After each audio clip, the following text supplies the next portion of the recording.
There is a man who, by some calculations, was worth more than $400 billion. You've probably never heard his name. He didn't build a company. He didn't invent anything you've ever used. He simply ruled a kingdom so rich in gold, historians still can't put an accurate number on what he had. His name was Mansa Musa, and the story of why you were never taught about him is almost as interesting as the fortune itself. In the year 1324, Mansa Musa, emperor of the Mali Empire, set out on a pilgrimage to Mecca. This wasn't a quiet trip. His caravan stretched for miles.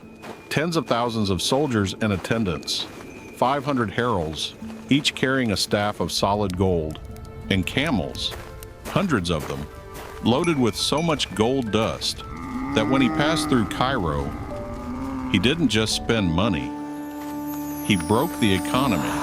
Historians call it the Mansa Musa effect. He gave away so much gold in Cairo that the value of gold itself collapsed and didn't recover for over a decade. Think about that for a second. One man's spending habits measurably devalued a currency used across 3 continents. So why isn't he in every history textbook, right next to the Roman emperors and European kings we all learn about? Here's where it gets uncomfortable. For centuries, the dominant story of Africa told in Western classrooms started with colonization, not empire. Mali, at its height, controlled nearly half the Old World's gold supply. It stretched over 2,000 miles. It had universities, libraries, and a legal system, centuries before some European nations had any of those things. Timbuktu, the city Musa built into a center of learning, once housed an estimated 700,000 manuscripts. For comparison, that's more than most university libraries in medieval Europe. But somewhere between then and now, that story got smaller. Not because it was less true, but because it didn't fit the narrative that was being told. This is the part that should make you pause. Every story is a History choice. isn't just what happened. It's what gets repeated. And what gets repeated depends entirely on who's doing the telling and what story they need you to believe. For European chroniclers writing centuries later, an African empire, wealthier than anything in Europe, didn't fit the story they were building about who built civilization. So Mansa Musa wasn't erased through some grand conspiracy.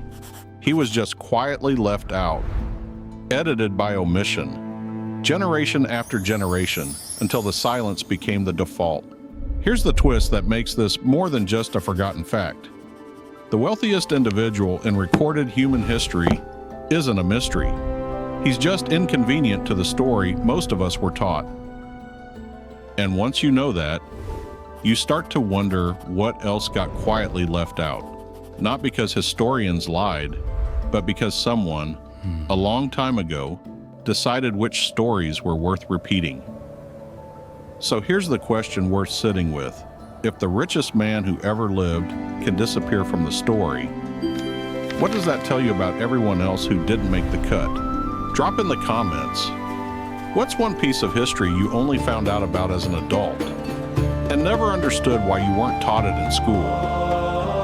Because next time, we're looking at a decision made in 1971 that quietly changed what money even means and why almost nobody noticed it happen.